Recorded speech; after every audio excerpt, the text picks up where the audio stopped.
Betty! Betty, it's Jimmy!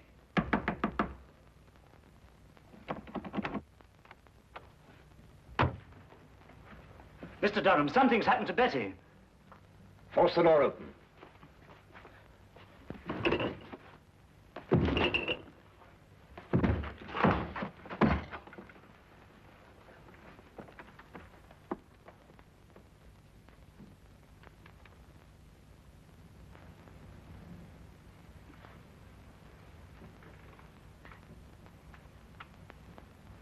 The singing violin.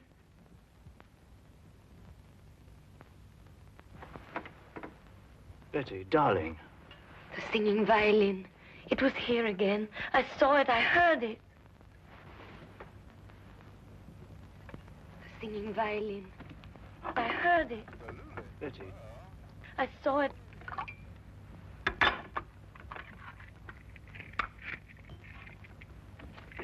Give her one of these. It's the sedative Dr. Marino left for her.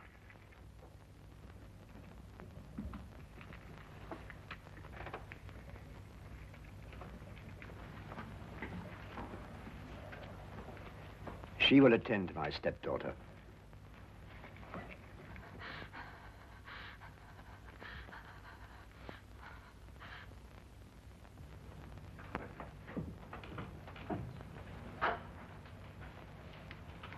Perhaps you wondered, Willand, why I invited you to my home as my weekend guest. I thought our coming marriage, Betty's and mine, had something to do with it, sir. No. I wanted you to see for yourself why that marriage can never take place. I don't understand, sir. Are you blind, Willand? After what you've just witnessed, don't you realize that my stepdaughter is losing her mind? She never told me. Naturally. Dancing skeletons, headless men, and tonight, a singing violin. Surely, sir, it must be merely her imagination. Nightmares. But she insists the things that she sees are real. Positive proof of incipient dementia precox. I regret to have to tell you this, my boy. My doctor informs me that in a matter of weeks, if not days, Betty must be certified as hopelessly mad.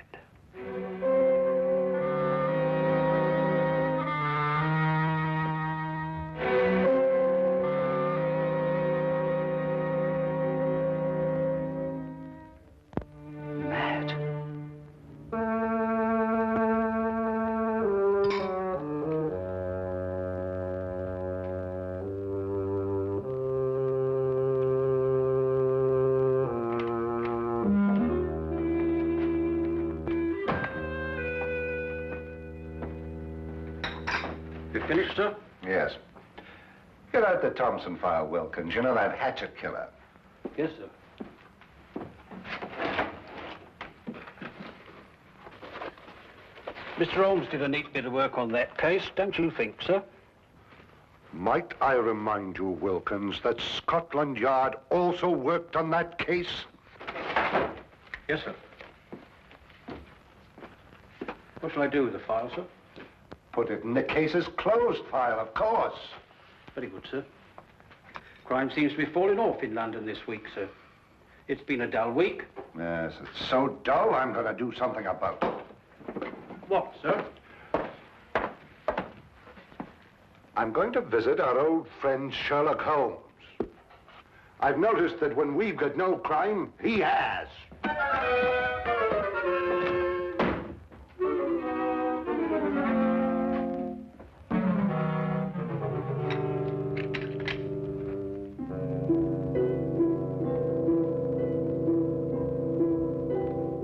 A beautiful girl having hallucinations. A worried housekeeper. An austere stepfather. A heartbroken boy. A gloomy old house in a quiet section of London. That was one of the most bizarre and terrifying cases ever to challenge the talents of my extraordinary friend, Sherlock Holmes. We were plunged into it one drowsy day in mid-September when murder, sudden and brutal, came calling. What is it? Sounds like a shot from the street.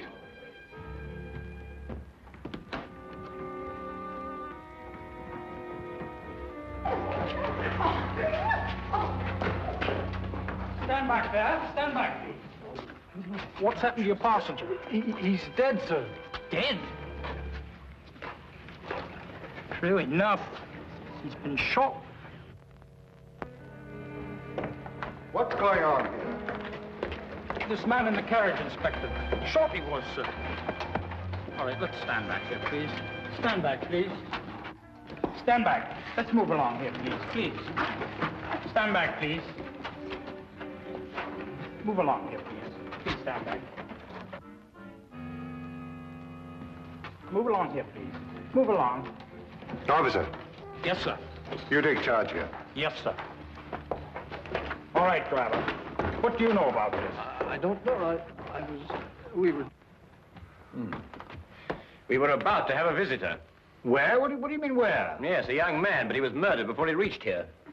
Murdered? How do you know?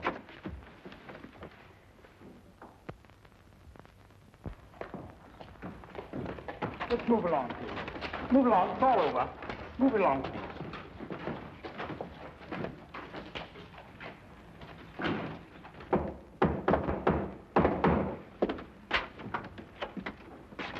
Oh, hello, Lestrade. I've been expecting you. I didn't know myself I was coming here until a few minutes ago. I suppose you also know why I came here? Murder. Both Dr. Watson and I heard the shot. I observed part of the proceedings through the binoculars. This was found in his pocket. Sherlock Holmes, 221B Baker Street. He was obviously employed by a tea and spice merchant. The aroma is unmistakable, eh, Watson? Oh, unmistakable. The boy's wallet gave us some further information. His name was James Winant. He lived at number 5 Crestwood Place. He was employed by Stackhurst and Durham, tea and spice merchants. Stackhurst. Stackhurst. Does the name mean something to you, Holmes? Well, it should. Stackhurst and Durham appears in almost every tin of tea sold in England. What was young Winant's business with you, Holmes? Winant. Durham. Ah. I've never heard of Winant before. Were you able to ascertain anything from the cabby? No, one of the passers-by heard him say, the singing violin. The singing violin? No, that can't mean anything, I'm sure. Can't mean anything, Lestrade. Well, now, of course not. Get your hat, Watson. Well, where are we going, Holmes? To interview the murderer of Jimmy Winant, of course. You mean to say you know who killed him? Of course I do. Don't you?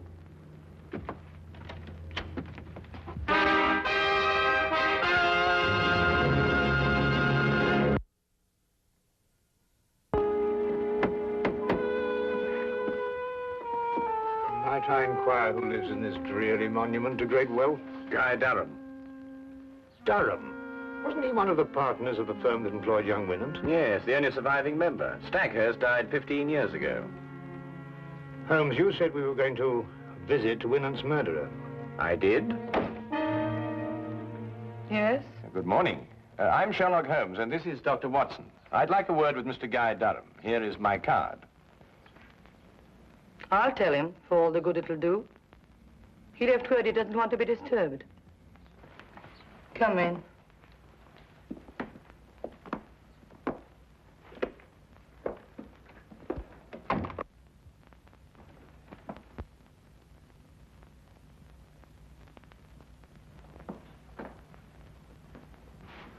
Oh, permit me, madam, to congratulate you on your new position. Thank you. How do you know I'm new here?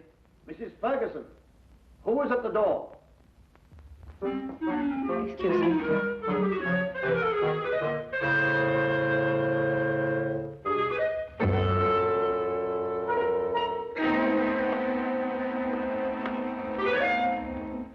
How did you know? Well, she was unfamiliar with the position of the curtain cord. She obviously hasn't been employed here very long. Oh, obviously. I'm sorry, sir, but Mr. Durham can't... What is the meaning of this? I'm sorry, sir. They pushed in before I could stop them. I must apologize for this intrusion, Mr. Durham, but it's imperative that I speak to you. Oh, very well. As long as you're here, what do you want? I take it you are Sherlock Holmes. At your service, sir. And this is my friend and colleague, Dr. Watson. Pleasure, sir. How do you do? Sit down. I regret to say that I am the bearer of bad tidings, Mr. Durham. Your prospective son-in-law was murdered not 2 hours ago. What? Winant murdered? But, Holmes... The engagement announcement of Miss Betty Durham and Mr. James Winant was published in the Times not 2 days ago. Mr. James Winant was on his way to see me when he was ambushed and shot. But what did he want to see you about? Don't you know Mr. Durham? No. Then perhaps Miss Betty, your stepdaughter, I believe. Yes, Betty is my stepdaughter. I adopted her when I married her mother. Perhaps she might be able to provide some information. I am sorry. I'm afraid I cannot allow you to see her. She has been in a highly overwrought frame of mind of late. Only this morning, under the advice of her doctor, I sent her away for a complete rest. Moreover, it is best under her present mental condition that she should remain in ignorance of Winant's death. Oh, that's most unfortunate. Probably the excitement of her forthcoming marriage brought on an emotional upset. Not only probably, Doctor, but true. And now, if you'll excuse me, I regret I cannot be of any more help to you. Oh, Mr. Durham, what is the name and address of your former housekeeper? Why do you ask? Well, housekeepers are rather hard to come by these days. If she hasn't already found a new position, I'd like to employ her. Oh, I prefer not to recommend my former housekeeper. I had to discharge her for theft. Good morning, gentlemen.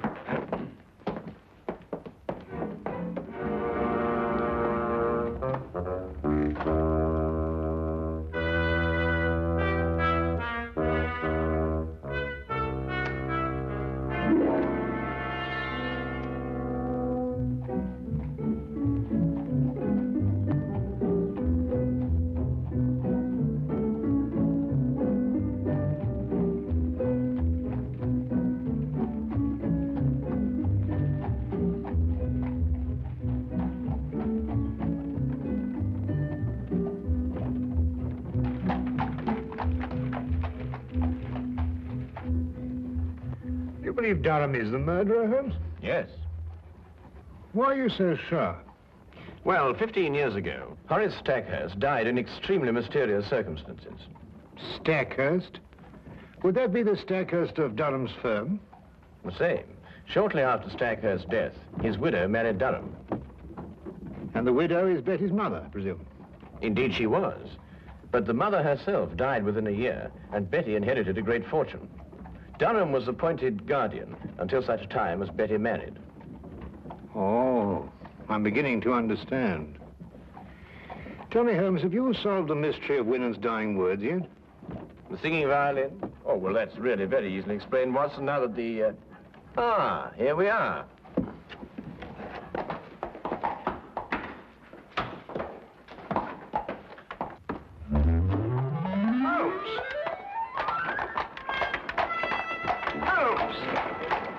It was just like Holmes to leave me in the middle of an unfinished explanation, bursting with curiosity. But there was nothing I could do about it except wait for his return.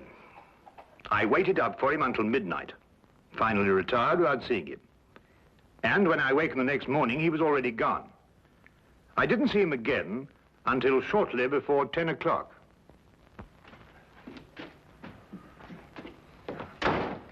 Hello, where have you been? Do you mind going to the window, Watson? What? I've got a surprise for you.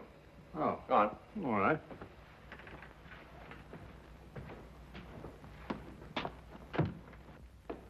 No, not yet, Watson. Now, turn around. Now, keep looking into the street. That's better. Now. Won't be a minute now.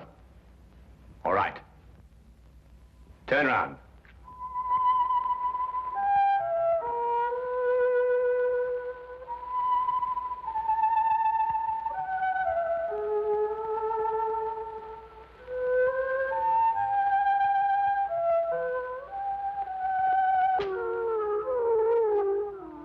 Well, what? A singing violin. Well, that's fantastic. Yes, a fiend with a diabolical mind, our Mr. Durham. Soap on the bow so that no sound should come from it, and this. Come along, Watson. Where to? To complete a plan which this time only you can effect. Oh, really? After you.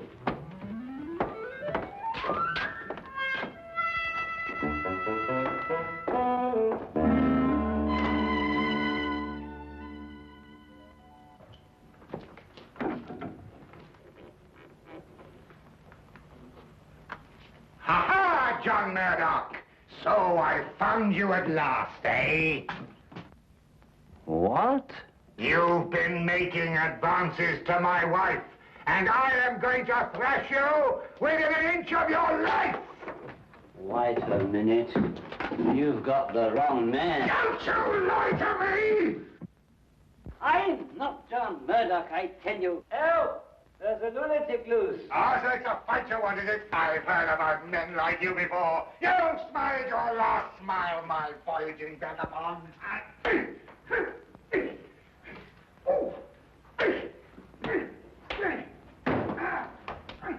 My answer is final, Durham. I didn't mind certifying your stepdaughter as insane, but I draw the line at murder. If you want her killed, do it yourself. Very well, Marino. I will. But you will have to sign the death certificate. That I'll do. An overdose of morphia would be the best way. I'll prepare a hypodermic for you. She's under sedation now, and shouldn't give you any trouble. What room is she in? Number 4. Dr. Marino, help! Something's happening out there. Let it wait. Give me the hypodermic.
do you hear me?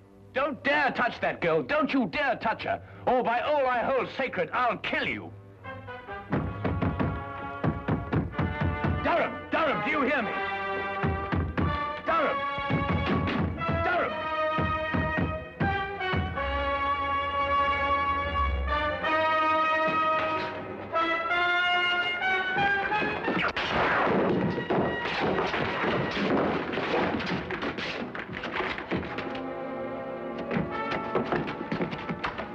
Are you all right, Holmes? The girl, is she all right, Watson? Just drugged. She'll be all right. Well, what kept you so long? Dr. Marino brought up reinforcements.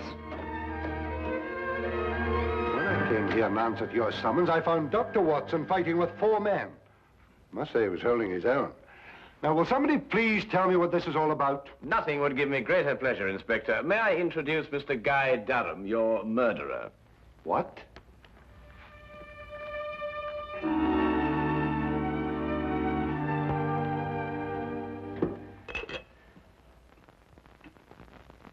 Well, of course, Watson. I knew Betty was in danger when Durham mentioned Marino. I met him before and knew he wasn't a doctor, but a charlatan.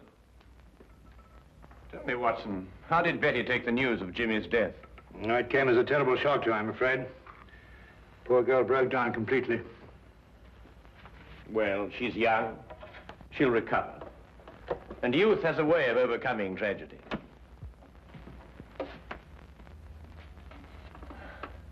Ah.